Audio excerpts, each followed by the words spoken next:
Friends, just a few months ago, Washington was absolutely convinced it had Russia on its knees. The belief was simple. The Ukraine war was nearing its end, Vladimir Putin would be forced to bend, and Donald Trump would walk onto the world stage as the greatest peacemaker of the century. But today, the situation has completely flipped.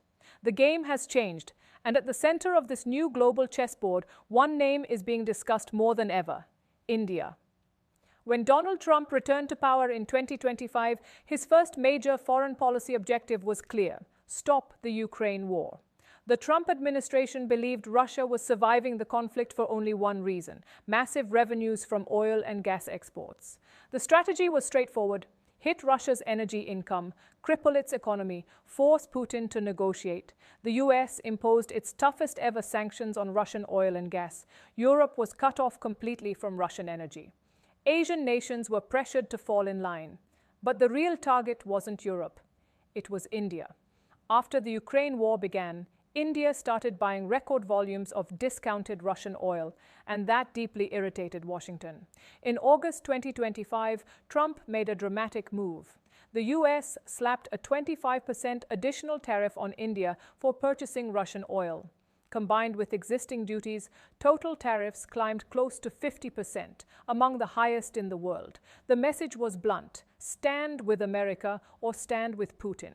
Washington was confident. No oil sales meant no money meant no war. But this is where the real game began. Russia chose a path the US never expected. If oil was blocked, Russia would pivot to gold, and India became the key partner. In 2025 alone, Russia exported over $5 billion worth of gold to India. August saw the largest single gold shipment since 2021, exactly the same month Trump imposed new tariffs on India. That was no coincidence. It was strategy. US sanctions are built around the dollar and the SWIFT system. Gold doesn't depend on either. And sanctioning gold is far more complicated. Russia is the world's second largest gold producer. India is the world's largest gold consumer. A perfect match. Russia began selling gold to India at 5 to 10% below global prices. Russia got liquidity, India got cheaper gold, and most importantly, the entire trade happened outside the US-controlled financial system. That's when alarm bells went off in Washington, because this wasn't just trade.